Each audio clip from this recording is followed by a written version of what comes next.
السلام علیکم ناظرین۔ حضرت حمزہ رضی اللہ عنہ کا کفن حضور اقدس صلی اللہ علیہ وسلم کے چچا حضرت حمزہ رضی اللہ عنہ غزوہ احد میں شہید ہو گئے، اور بے درد کافروں نے آپ رضی اللہ عنہ کے کان، ناک وغیرہ اعضاء کاٹ دیے اور سینہ چیر کر دل نکالا اور طرح طرح کے ظلم کیے۔ لڑائی کے ختم پر حضور اکرم صلی اللہ علیہ وسلم اور دوسرے صحابہ رضی اللہ عنہم شہیدوں کی لاشیں تلاش فرما کر ان کی تجہیز و تکفین کا انتظام فرما رہے تھے کہ حضرت حمزہ رضی اللہ عنہ کو اس حالت میں دیکھا۔ نہایت صدمہ ہوا اور ایک چادر سے ان کو ڈھانک دیا۔ اتنے میں حضرت حمزہ رضی اللہ عنہ کی حقیقی بہن حضرت صفیہ رضی اللہ عنہا تشریف لائی کہ اپنے بھائی کی حالت کو دیکھے۔ حضور صلی اللہ علیہ وسلم نے اس خیال سے کہ آخر عورت ہے، ایسے ظلموں کے دیکھنے کا تحمل مشکل ہوگا، ان کے صاحبزادے حضرت زبیر رضی اللہ عنہ سے ارشاد فرمایا کہ اپنے والدہ کو دیکھنے سے منع کرو۔ انہوں نے والدہ سے عرض کیا کہ حضور نے دیکھنے سے منع فرما دیا ہے۔ حضرت صفیہ رضی اللہ عنہا نے کہا کہ میں نے یہ سنا ہے کہ میرے بھائی کے ناک کان وغیرہ کاٹ دیے گئے، اللہ کے راستے میں یہ کون سی بڑی بات ہے، ہم اس پر راضی ہیں، میں اللہ سے ثواب کی امید رکھتی ہوں اور انشاءاللہ صبر کروں گی۔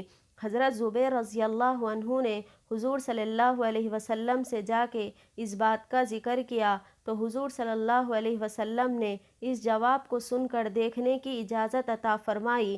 انہوں نے آ کر اپنے بھائی کو دیکھا اور انا للہ پڑھی اور ان کے لیے استغفار اور دعا کی۔ ایک روایت میں ہے کہ غزوہ احد میں بے جہاں لاشیں رکھی ہوئی تھی، ایک عورت تیزی سے آ رہی تھی۔ حضور صلی اللہ علیہ وسلم نے فرمایا، دیکھو عورت کو روکو۔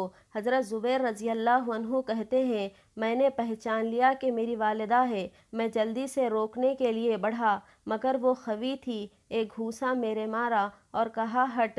میں نے کہا کہ حضور نے منع فرمایا ہے تو فوراً کھڑی ہو گئی۔ اس کے بعد 2 کپڑے نکالے اور فرمایا کہ میں اپنے بھائی کے کفن کے لیے لائی تھی کہ میں ان کے انتقال کی خبر سن چکی تھی، ان کپڑوں میں ان کو دفنا دینا۔ ہم لوگ وہ کپڑے لے کر حضرت حمزہ کو کفنانے لگے کہ برابر میں ایک انصاری شہید پڑے ہوئے تھے جن کا نام حضرت سہیل رضی اللہ عنہ تھا، ان کا بھی کفار نے ایسا ہی حال کر رکھا تھا جیسا کہ حضرت حمزہ رضی اللہ عنہ کا تھا۔ ہمیں اس بات سے شرم آئی کہ حضرت حمزہ کو 2 کپڑوں میں کفن دیا جائے اور انصاری کے پاس ایک بھی نہ ہو، اس لیے ہم نے دونوں صحابیوں کے لیے ایک کپڑا تجویز کر دیا، مگر ایک کپڑا ان میں بڑا تھا، دوسرا چھوٹا، تو ہم نے خرا ڈالا اور خرے میں جو کپڑا جن کے حصے میں آ جائے گا وہ ان کے کفن میں لیا جائے گا۔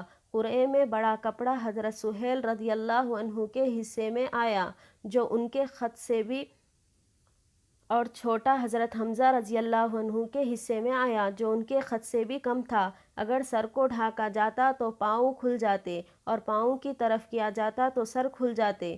حضور نے ارشاد فرمایا کہ سر کو کپڑے سے ڈھانپ دو اور پاؤں پر پتے وغیرہ ڈال دو۔ یہ تھا 2 جہاں کے بادشاہ کے چچا کا کفن، وہ بھی اس طرح کہ ایک عورت اپنے بھائی کے لیے 2 کپڑے دیتی ہے، اس میں یہ گوارا نہیں کہ دوسرا انصاری بے کفن رہے۔